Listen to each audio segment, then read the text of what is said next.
The vanishing of Greyhaven Asylum. Nestled on a desolate peninsula off the coast of Maine stood Greyhaven Asylum, a monstrous fortress of granite and iron built in 1894. From the sea, it looked less like a hospital and more like a castle dragged out of the ocean floor. Locals called it, the end of the earth, because the road leading there ended abruptly at a cliff, where black waves crashed endlessly against jagged rocks. For decades, Greyhaven housed hundreds of patients, those society didn't want to see. But in 1978, the state declared it closed. On paper, it was empty, left to rot against the salt air. But everyone in the nearby fishing villages knew better. They whispered that on fog-drenched nights, lights flickered in its windows and chants echoed over the waves. Some swore they saw pale figures lining the rooftop, their arms outstretched toward the sea, waiting for something to rise. Few dared to speak of it openly. Because the sea remembers. And Greyhaven only called when it was hungry. The disappearances. In the summer of 1985, two teenagers from the village of Port Camden dared each other to sneak into the asylum. They never came back. Police said they'd slipped on the cliffs and drowned. Their bodies were never found. In 1986, a hiker was last seen walking the old road to Greyhaven. His car remained parked by the gate, his belongings untouched. By 1987, the disappearances had stacked high enough that the Boston Herald sent one of their best investigative journalists, Ellen Wright, to dig into the mystery. The warning. Ellen arrived in Port Camden on October 19. She booked a room at a small inn where the wallpaper peeled and the sea air seeped through every crack. That night, the innkeeper, an old woman with cataract eyes, stopped her in the hallway. "You're going to Greyhaven, aren't you?" the woman rasped. Ellen hesitated, notebook in hand. "Yes." "Why?" The woman leaned closer, her breath smelling of brine. "Don't go after dark. The sea keeps what it's given. And Greyhaven calls for more." That night, Ellen's tape recorder clicked on by itself at 3:12 a.m. When she played it back, her own breathing filled the first few seconds, then a low, droning hum, like hundreds of voices chanting underwater. Arrival at Greyhaven. On October 21, Ellen drove up the winding road to the cliffs. The asylum rose before her, its windows like black, lidless eyes. The iron gates, meant to be sealed, hung open, twisted outward as though something had pushed from inside. Inside, time had stopped. Rusted wheelchairs sat in crooked lines. Beds were still made with yellowing sheets. The dining hall contained rows of trays, rotting food still on the plates, silverware clutched in skeletal hands of mold. The strangest detail.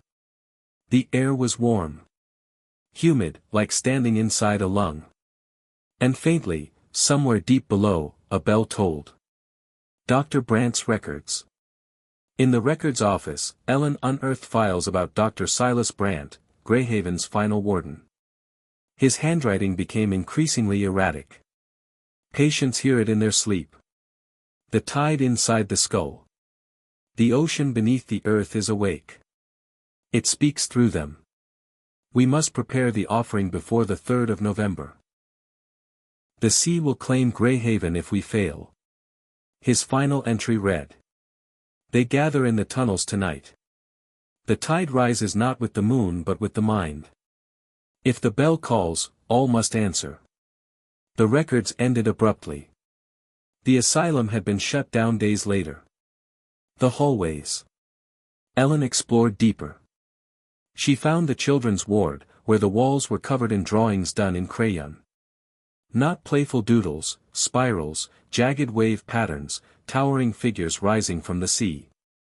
One drawing showed the asylum itself, but half of it was submerged beneath black water. In the electroshock therapy room, the machines were still plugged in, their cords coiled like snakes.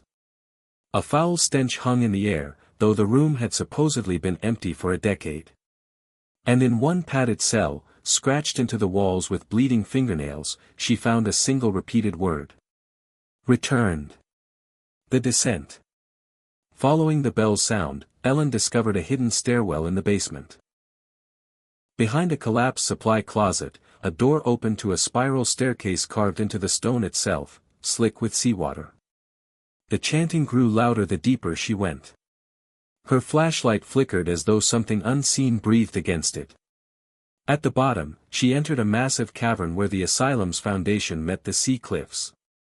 There, chained in a circle, were dozens of rusting hospital beds.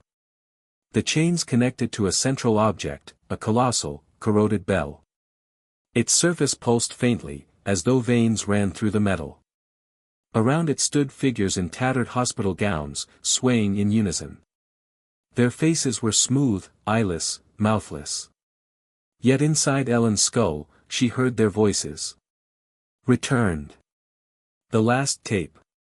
Ellen's final recording was chaos. Her panicked breathing. The bell tolling in the dark. A voice, deep and wet, rumbling like the tide, the sea remembers. And finally, her own scream, cut off mid-breath. Her camera was later found on the cliffs. The last frame showed the cavern, blurred and streaked with water, yet in the corner, a vast shadow with too many arms rose from the sea. Ellen Wright was never seen again. The rescue team. 2 weeks later, a search party entered Greyhaven. They reported strange phenomena. Footsteps following them in empty halls. Water dripping upward toward the ceiling. The sound of waves crashing inside the walls. When they reached the basement, they found the stairwell collapsed, buried in wet stone. The chamber Ellen described could not be reached. But as they stood in the ruins, one officer swore he heard the bell toll beneath the rock. The team fled. The asylum was sealed again. Official reports blamed Ellen's death on the cliffs. But the rescuers whispered a different truth: the sea had taken her. 30 years later. In 2017, kayakers passing the peninsula reported lights glowing in Greyhaven's windows. On foggy nights, fishermen heard the distant toll of a bell over the waves.